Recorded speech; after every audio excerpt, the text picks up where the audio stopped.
आओ आओ झुककर सलाम करें देश के उस लाल को जिसकी शहादत से आज़ादी का मुकाम आया। धन्य था वह खून पंजाब केसरी का जो देश के काम आया, जो देश के काम आया। नमस्कार दोस्तों, आप हैं इग्नाइटिंग माइंड्स और आज के खास इस YouTube चैनल की एक खास प्रस्तुति हम लेके आए हैं that is about Lala Lajpat Rai. जी हाँ, पंजाब केसरी शेरे पंजाब जिसे कहा गया, लाला लाजपत राय उस फेमस ट्रायो का बहुत इंपॉर्टेंट पार्ट है जिसे हम लाल बाल पाल के नाम से जाना जाता है।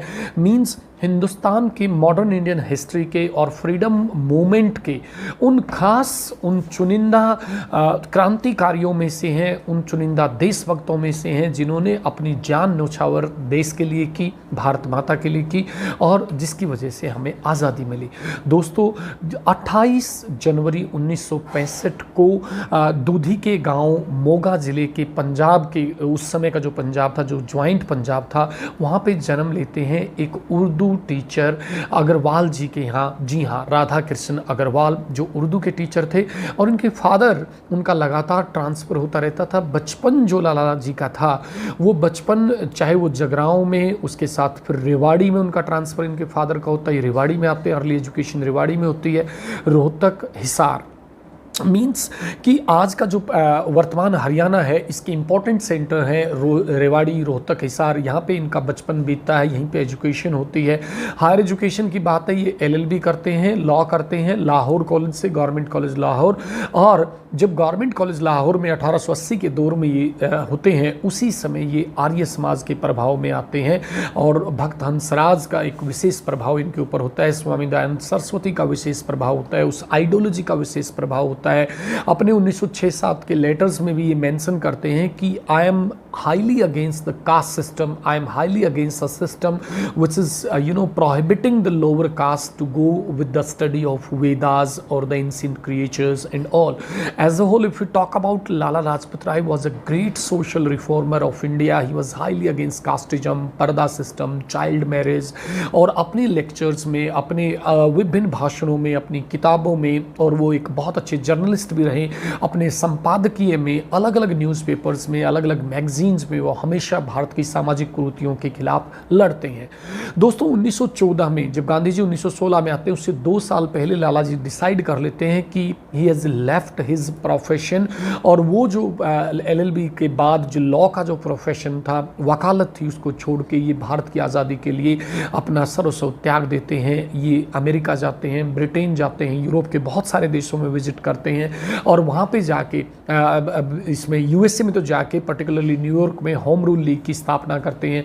फ्रीडम मूवमेंट के लिए वर्ल्ड वाइड ये एक मूवमेंट चलाते हैं और अपने आयोजन के साथ, लाल बाल पाल के साथ मिलके, क्रांतिकारियों के साथ। और इसी वजह से 1920 में जब ये वापस आते हैं, 1919 में, 1920 में कलकत्ता के विशेष सेशन में इनको प्रेसिडेंट बनाया जाता है कांग्रेस का।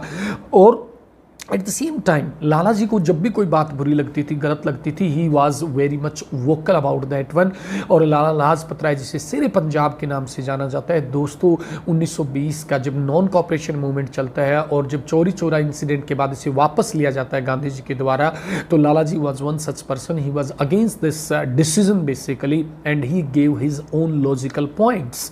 एट द सेम टाइम अगर हम बात करें, चाहे वो फ्रीडम मूवमेंट की बात है या क्विट इंडिया, भारत छोड़ने के लिए जितने भी आंदोलन चले 1930 से पहले के जो दौर के थे, उसमें जहाँ तक लाला जी के योगदान की बात है, वो हमेशा एक ही चीज़ कहते थे कि हमें अंग्रेज़ों को भारत भूमि से हटाना है, भारत भूमि से भगाना है, हमें डाउन टू अर्थ अपना जीवन जीना है और अपने लोगों के साथ उनको आगे बढ़ाना है, पूरी दुनिया को आगे बढ़ाना है।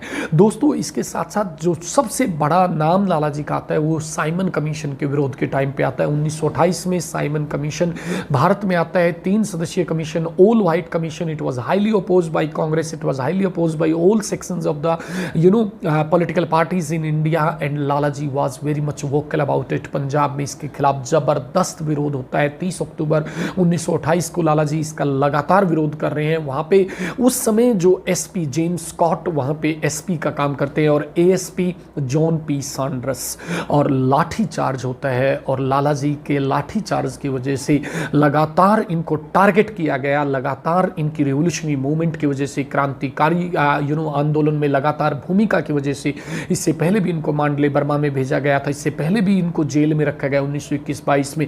कुल मिला के 1928 में ब्रिटिश अधिकारियों ने बदले की भावना से लाला लाजपत राय पर जबरदस्त वायलेंट अटैक किया और इस लाठीचार्ज की वजह से 17 नवंबर 1928 को लाला जी हमारे बीच में नहीं रहे। इन्होंने अपना सर्वस्व, अपना शरीर त्याग दिया भारत की आज़ादी के लिए और लास्ट में भी ये यही कहते हैं कि मेरे ऊपर पड़ी एक एक लाठी ब्रिटिश साम्राज्य के कफन में आखिरी कील साबित होगी, ये कहते हैं लाला जी। इसके साथ साथ समाज सुधारक थे लाला जी, बहुत बिजनेस IQ रखते थे और जो एक स्पेशल PNB जो आज भारत का नंबर 2 बैंक है, सबसे बड़े बैंकों में सबसे नंबर 2 पे आता है, PNB के फाउंडर लाला जी रहते हैं। इसके साथ साथ लाला जी ने लक्ष्मी इंश्योरेंस कंपनी जो बाद में 1956 में LIC के सरकारीकरण के बाद मर्ज हो जाती है उसमें, उसके भी ये संस्थापक रहे हैं। लाला जी ने अपनी गतिविधियों को विभिन्न माध्यमों से, ये बहुत बड़े राइटर थे, इन्होंने बहुत सारी बुक्स लिखी। इनकी फेमस बुक्स थी Arya Samaj, USA, Hindu impression and then problem of national education in India. जी हाँ दोस्तों, जब ने एजुकेशन के बारे में भी कोई बात नहीं करता था तब लाला जी नेशनल एजुकेशन के बारे में बात कर रहे थे और बुक लिख रहे थे, ना केवल बात कर रहे थे। इसके साथ साथ अनहैप्पी इंडिया, देन इन्होंने बायोग्राफीज लिखी इटली के मैजिनी के बारे में, जर्मनी के गैरिबाल्डी के बारे में, शिवाजी के बारे में, श्री कृष्ण के बारे में। He was a great journalist, बहुत निर्भीक पत्रकार थे और इन्होंने अपनी पत्रकारिता से भी अलग अलग झंडे गाड़े और इन्होंने पंजाबी, वंदे मातरम और द पीपल जो इंग्लिश वीकली था उसका संपादन किया। ये कुल मिला के दोस्तों मैं कहना चाहता हूँ, भारत की आज़ादी में उस समय के दौर में लाला जी के लेवल का एक थिंकर, एक सोशल रिफॉर्मर, एक क्रांतिकारी, a person with a difference who had given a lot for the independence of the nation. और इसके बाद मैं आपको सिर्फ इतना कहूँगा कि हमारे देश के उन शहीदों की जितने भी हमारे शहीद थे उनमें कोहिनूर लाला जी, और उन लाला जी के बारे में अगर मैं बात कहूँ तो इस आज़ादी की कभी शाम ना होने देंगे, शहीदों की कुर्बानी को बदनाम ना होने देंगे। बची है जब तक लहू की एक बूंद भी रगों में, तब तक भारत माता का आंचल नीलाम ना होने देंगे, नीलाम ना होने देंगे। नमस्कार दोस्तों।